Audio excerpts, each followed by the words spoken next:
let me begin by pointing out that in general, the sound of a word has no relationship to its meaning.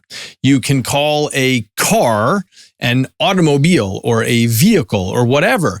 We don't just call it a vroom. So the sound that we make with our mouth, car, is usually quite arbitrary. And you can see this by comparing across languages. So the sound of a word and its meaning are typically unconnected.